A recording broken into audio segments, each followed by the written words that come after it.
രാജാവാണ് ഉഗ്ര പാട്ടായിരുന്നു പറഞ്ഞത്, കിടിലം പാട്ടായിരുന്നു, എല്ലാവർക്കും ഭയങ്കരമായിട്ട് ഇഷ്ടപ്പെട്ട് തിയേറ്ററിൽ കണ്ട എല്ലാം സീരിയസ് ആയിട്ട് പറഞ്ഞത് എല്ലാവരും സന്തോഷം. ഇപ്പൊ നന്ന് പാടിയപ്പോൾ ഇത്ര അടിപൊളിയാന്ന് വിചാരിച്ചില്ല. അങ്ങനെ കിളിമാനൂർ കൊട്ടാരത്തിലെ രാജാവാണത്. പേര് പറഞ്ഞു രാജാവെന്ന് വിളിച്ച് ആൾക്കാർ എന്നെ വേറെ വല്ലതും രാമവർമ്മ തമ്പുരാൻ എന്നാണ് എന്റെ പേര്. പക്ഷെ എന്നെ കാണുമ്പോ രാജാവെന്ന് വിളിക്കുള്ളൂ. എന്താ ചെയ്യുക? രാമവർമ്മ തമ്പുരാൻ രാജാവിന്റെ അല്ല, നല്ല സീരിയസ് ആയിട്ട് നല്ല പാട്ടായിരുന്നു, നല്ല ബാക്ക്ഗ്രൗണ്ട് സ്കോർ. എന്താണ് പറയാനുള്ളത്? ബാക്ക്ഗ്രൗണ്ട് സ്കോറും ഇതിലെ പാട്ടുകളുമാണ് ഞാൻ ചെയ്തത്.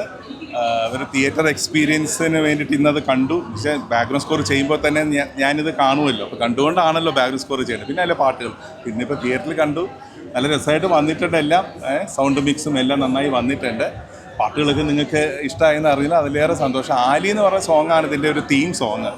ആലി എന്ന് പറഞ്ഞ സോങ് തന്നെ ഇതിൻ്റെ പല ഭാഗങ്ങളിലായിട്ട് വരുന്നുണ്ട്. ഈവൻ എൻ്റെ ടൈറ്റിൽ കാർഡിൽ വരെ ആലി കിടപ്പുണ്ട്. അപ്പോൾ എല്ലാവരുടെ മനസ്സിൽ ആലി എന്ന് പറഞ്ഞ സോങ് ഉണ്ടാവുമെന്ന് ഞാൻ വിശ്വസിക്കുന്നു. പിന്നെ ഉള്ളത് അറിയാം, നിന്നരികിൽ ഞാൻ ആ പാട്ട്, പിന്നെ മറ്റൊരു പാട്ടും ഞാൻ പാടിയിട്ടുണ്ട്. അതിൽ പാടുകയും കൂടെ ചെയ്തു. അങ്ങനെ ഒരു ഭാഗ്യം കൂടി കിട്ടിയിട്ടുണ്ട്. കമ്പോസിങ് മാത്രമല്ല, കമ്പോസ് ചെയ്തു 2 പാട്ടുകൾ, അത് പാടാനും പറ്റി. ഞാൻ കമ്പോസ് ചെയ്തത്, മറ്റൊരു മ്യൂസിക് ഡയറക്ടർ കമ്പോസ് ചെയ്തത്, അത് എനിക്ക് പാടാനും പറ്റി. അപ്പോൾ ഇങ്ങനെ ബാക്ക്ഗ്രൗണ്ട് സ്കോറും പാട്ടുകാരുടെ പാട്ടും സംഗീതവും എല്ലാം ആയിട്ട് ഒരു രസമായിരുന്നു. അപ്പോൾ ഓണത്തിന് എന്താ പറയുക, ആശംസകളാണ്. ഓണത്തിന് എല്ലാവർക്കും ആശംസകൾ, ഓണാശംസകൾ നേരുന്നു, മുൻകൂറായിട്ട് നേരുന്നു. ആലി എല്ലാവരും കാണുക. ഇതൊരു നല്ല ഒരു ഓണസദ്യ തന്നെയാണ്. എല്ലാം ഉണ്ട്, പാട്ടുകൾ മാത്രമല്ല, നല്ല ഗംഭീരം പെർഫോമൻസിൽ അഭിനേതാക്കളുടെയൊക്കെ ഉണ്ട്. ഡോക്ടർ കൃഷ്ണ പ്രകാശിൻ്റെ സംവിധാനം എല്ലാം നന്നായി വന്നിട്ടുണ്ട്. അപ്പോൾ അതുകൊണ്ട് ഈ ഓണസദ്യ എല്ലാവരും ആസ്വദിക്കുക, ആലിയെ സപ്പോർട്ട് ചെയ്യണം. അപ്പോൾ ഒരു രാജാവിൻ്റെ കയ്യിൽ നിന്ന് ഓണാശംസകൾ കിട്ടിയിട്ടുണ്ടോ?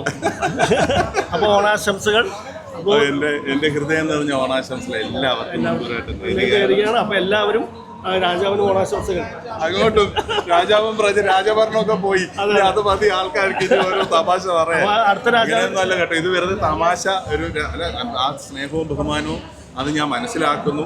അത് വെറുതെ പറയുന്നതുമല്ല. പക്ഷേ ഞങ്ങളൊക്കെ പ്രജകളിലും പ്രജകളായിട്ട് ഇങ്ങനെ ആണ് ഇപ്പോൾ ഞങ്ങൾ കഴിയുന്നത്. അതുകൊണ്ട് ഞങ്ങൾക്ക് അങ്ങനെയുള്ള ഇതൊന്നുമില്ല. പിന്നെ രസമായിട്ട് എല്ലാവരും വെറുതെ തമാശയ്ക്കും കാര്യമായിട്ടും ഒക്കെ ഇങ്ങനെ പറയാറുണ്ട്. എൻജോയ് ചെയ്യും അല്ലേ, അതൊരു രസം. ഈ പ്രൊജക്റ്റുകളായിട്ട് ഇനി പുതിയ പ്രൊജക്റ്റുകളായിട്ട് നമ്മൾ കാണും, പിന്നെ കാണുമല്ലോ. അപ്പോൾ എല്ലാവർക്കും ഓണാശംസകൾ. ഹാപ്പി രാജാവിന്റെ ഓണാശംസകൾ. Thank you.